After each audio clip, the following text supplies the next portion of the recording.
Anim na oras nang nakabitin sa krus. Katawang napapagal, lalamunang tigang, labi na nanunuyo. Ito ang kinalalagyan ng ating Panginoon Jesus. A thirsty God, a God that thirsts. Hindi ba katawa-tawang isipin, hindi pa sapat ang pagkapako niya sa krus. At ito ang kanyang sinisigaw, I thirst. The very God who created the universe, who made all the bodies of water, the one God who parted the Red Sea, the very God who brought water out of rock in the desert, and this very same God, in the person of Jesus, who bathed, who played in the rivers of Jordan, baptized in the same water, this very God who changed water into wine, and who gave the living water to the Samaritan woman, is now asking, crying, I thirst. Nauuhaw ako. Maari naman siyang tumanggap ng tubig. Maari naman siyang tumanggap ng suka na pinaiinom sa kanya. Ngunit hindi niya kinuha sa dahilang alam niya sa pagtanggap ng kapirasong tubig o suka, this would numb his senses. And numbing his senses, this would mean diminishing the pain that he was feeling. And if it would be diminished, the value of the sacrifice that he wholeheartedly offers suffering humanity would likewise be diminished. Ayaw niyang bawasan, ayaw niyang maputol o mabigyang diin ang pagkabawas nito sapagkat ang kanyang inaalay ay ang buong puso at pagkatao. Madami sa mundo, mga kapatid, ang nag-aalay ng iba't ibang tubig. And if we look at our own thirst, we ask ourselves, how am I quenching my thirst? Ano ang ginagawa ko upang mapawi ang aking uhaw? This is a story of a young boy who at grade 6, pahang-paha siya, uhaw siya sa atensyon, uhaw sa pagkakaibigan. Nakipagkaibigan sa masasamang barkada, nagsimula sa sigarilyo, nauwi sa marijuana. Hindi na kontento, nandun na ang alak, pati ang tabletas, unti-unting nauwi sa droga. Patuloy ang kanyang uhaw na pakikisama. Ang akala niya, ang mga droga, alak, at bisyo ay siya magbibigay lunas sa kanyang uhaw.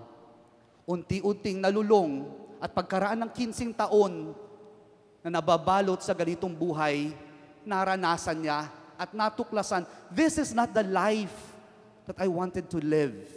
There is more to life.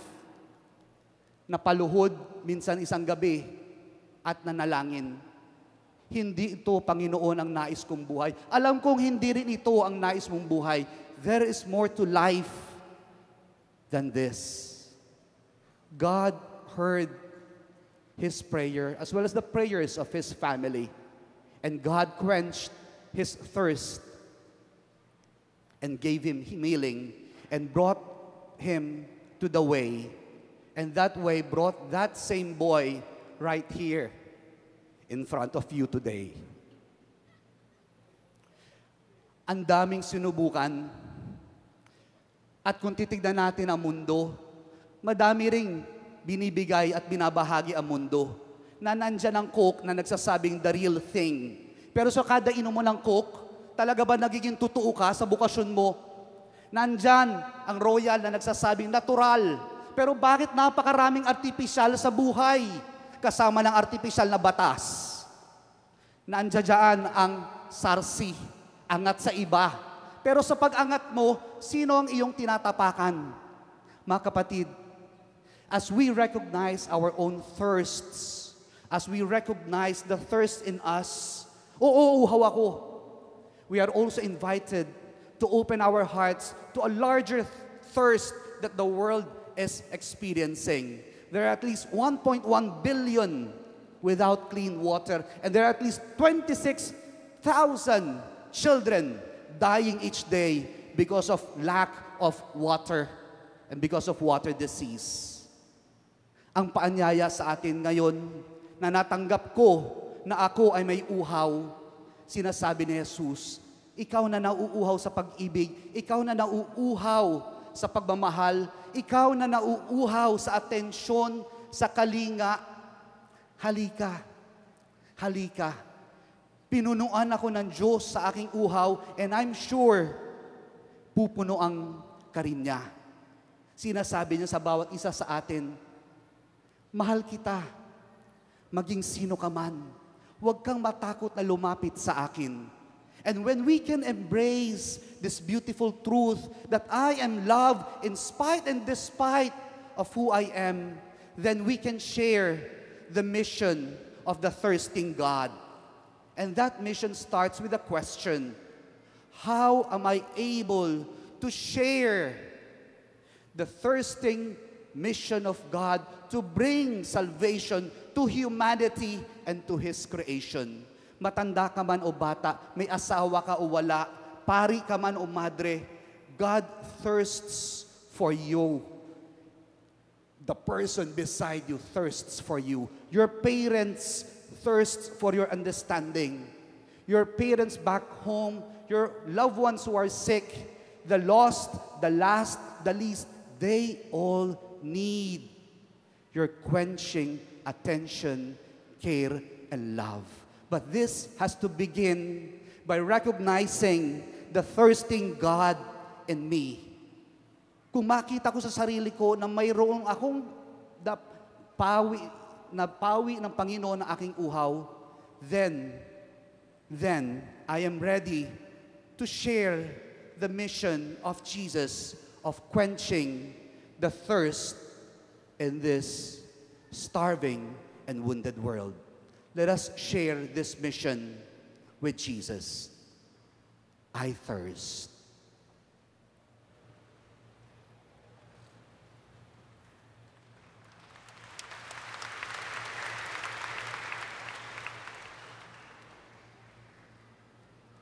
Magandang hapon po sa inyo lahat. Maraming salamat po sa tatlong sumagot. Parang tatlo lang po ang tao ngayon. Magandang hapon po sa inyo lahat. Pwede po bang humarap tayo sa katabi natin at sabi mo sa katabi, ako po ba katabi nyo? Huwag nyo po akong tingnan. Tingnan nyo po yung katabi nyo. Ang hindi sumunod, kukunin ng Panginoon, ha? O, harap sa katabi. Sabi mo sa katabi mo, kapatid, gumalaw-galaw ka nang hindi ka pumanaw. Ako po si Michael Angelo Lubrin. Kung hindi nyo po ako kilala, okay lang po. Quits lang, hindi ko rin naman po kayo kilala. Ako po ang best-selling author ng librong Laugh with God Today. At dahil in-announce ko na po, mamatay na po ang hindi bumili sa National Bookstore. Alam nyo po mga kapatid, when I was still a young and handsome seminarian, now I'm no longer young, I'm only handsome. I'm already 28, yes. Though I look like a fetus, I'm 28 already.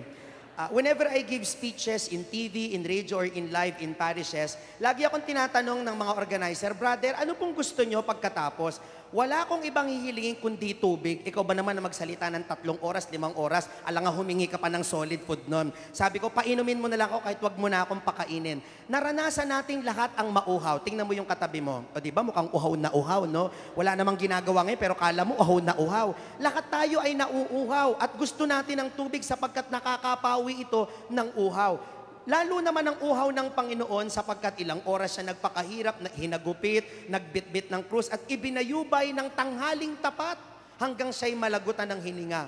Hindi makukumpara ang pagkauhaw natin sa pagkauhaw ng Diyos.